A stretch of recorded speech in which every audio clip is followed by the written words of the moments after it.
This year, commercial breaks filmed round the clock in London, New York and Hong Kong as three men gambled on which way the dollar would turn.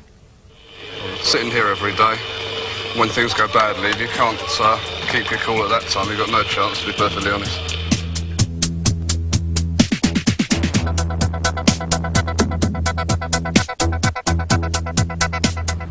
Richard Hill is one of a new breed of men around the City of London. Every day he can win or lose a fortune in a war of nerves against dedicated speculators like Ronnie Slappers in New York and William Wong, who plays the currency market from Hong Kong. One day in June, the three of them gambled $1,000 million. Who won?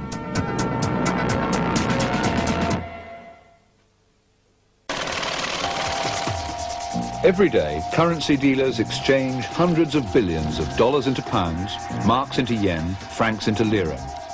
Some of this torrent serves international trade, but most of it is now hot money, searching for the most profitable home. So lucrative has this business become that banks compete against each other 24 hours a day around the globe, trying to make money out of money. On June the 4th, 1985, commercial breaks filmed simultaneously in London, Hong Kong and New York, with three of the players in this game of electronic poker.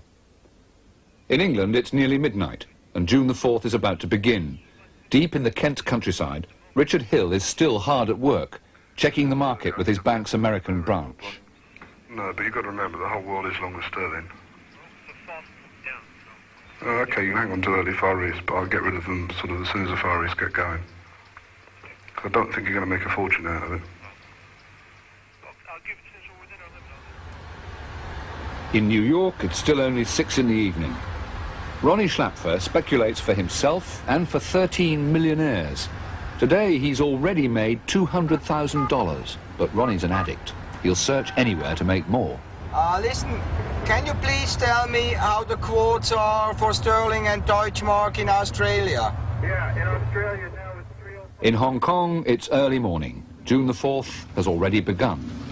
Radio Television Hong Kong, the time 6:30. Trading on the European foreign exchanges was erratic and thin. Capitalist Hong Kong is living on borrowed time. Its people know that their buccaneering days may soon be over. So the pace of their favourite activity, making money, becomes ever more frantic. High up in a suburban apartment block, one of the Far East's leading currency traders has just woken up. 24-year-old William Wong comes from a family of currency traders who left China 30 years ago after the communists arrived. Wong's skills are not so much a product of education as of thousands of years of Chinese trading tradition.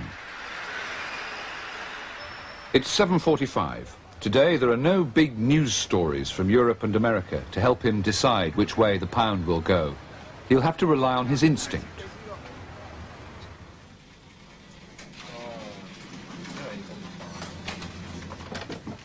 This morning, William's late. The pound is already rising. He must decide within minutes whether to jump on the bandwagon and buy some pounds in the hope that they'll go on going up. Morning. 128 now. Pay 15 from Australia. I need the offer. Oh my God. Surrounded by electronic gadgetry, William is taking the pulse of a market which, at this time of day, stretches from Singapore to Tokyo. William works for the American Chemical Bank, one of the largest banks in the world. Chemical is expanding fast in the currency market. Its dealers take huge risks, but they're well rewarded. William's salary starts at £25,000, but with his colleagues on the currency dealing desk, he shares 3% of their profits. It's a hefty commission, which can double his salary if he gets it right.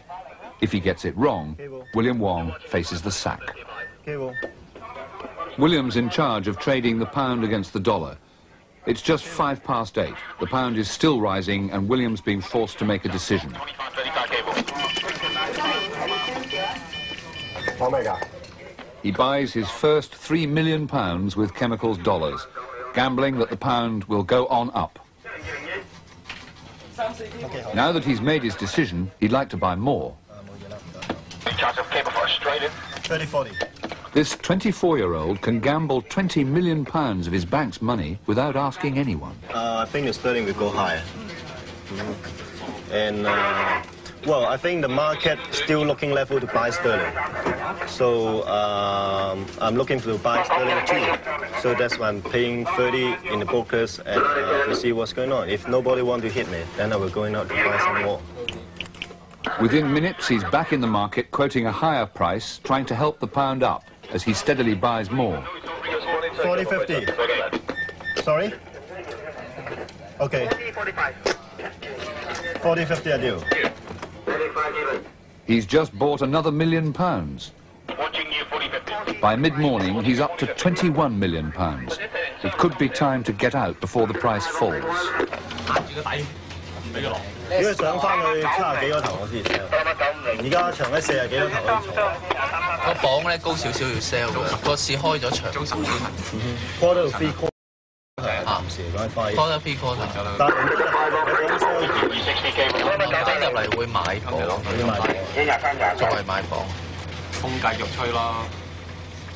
Meantime, in London, it's the middle of the night, and in Connecticut, it's late evening. Back home in a house appropriate for an international speculator, Ronnie Slappers checking the news for possible impact on the markets. Good evening, I'm John Rowland. Ronnie's lifestyle depends on his ability to make money for his clients. 13 very rich individuals, each with a minimum stake of $500,000. The US is just a convenient base. Ronnie is Swiss, and his clients are spread around the world. But they'll stay with him only if he delivers. Last year, he made them an amazing 50% profit. To do so, he needs to keep at it, day and night, playing whichever markets are open. His last decision of the day is to sell his remaining Deutschmarks. Hi, Brad. I think we should go square, and why don't you sell 26 million marks, and then we have a look tomorrow. Early tomorrow, we call each other, huh? For William Wong, a quick early lunch. He's worried that the pound will fall, and he's still sitting on 21 million of them. But the dealing room is never far away. He can check the latest exchange rate on a tiny portable receiver, which he carries wherever he goes. Luckily, the pound is up a bit. Now, William has decided that the pound has peaked. It's time to cash in his chips. But by the time that he sells his 21 million pounds, the market will realize what he's doing and the price might fall. So he needs a disguise. He enlists the help of the dealers of the other currencies. If they each sell 5 million pounds at the same time, the other banks won't realize what's happening and William can take his profit. But they'll have to be quick. They're just waiting for his command.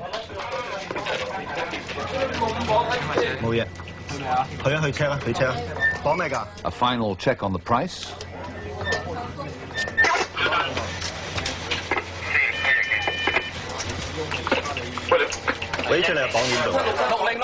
With a casual wave of 5 fingers, the first 5 million goes. The price hasn't moved yet.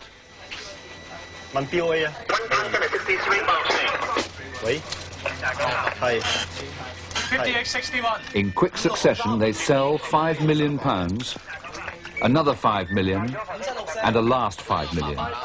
And he's out. The sting has worked. A quick check on the price. Wait. Hello. 50-55. It's already down 1/10 of a cent, but William has beaten the market. It's a good morning. This morning make 20,000 US dollars.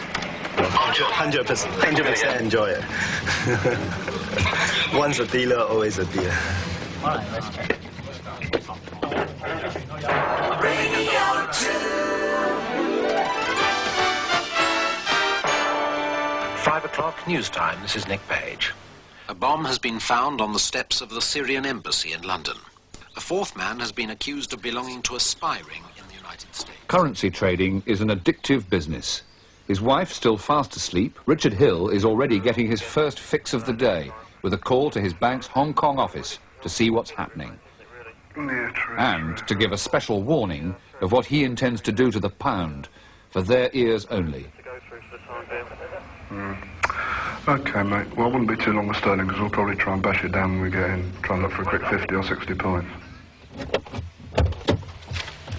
I guess we do feel some pride in the pound occasionally, but it's not part of our job. I mean, primarily I'm there to make money, so if the pound's falling, I've got to take advantage of it.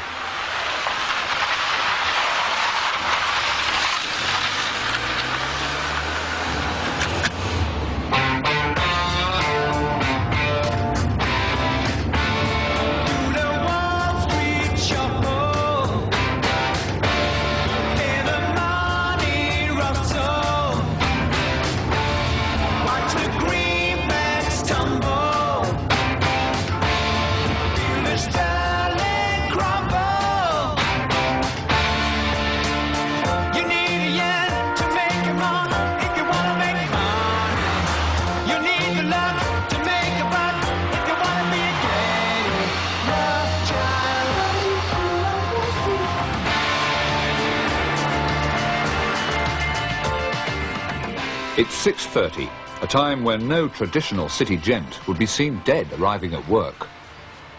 But Richard Hill is no traditionalist, more of a financial athlete than an economics scholar. He started right at the bottom in Barclays Bank. But at the age of 31, he already earns more than most of their high street managers.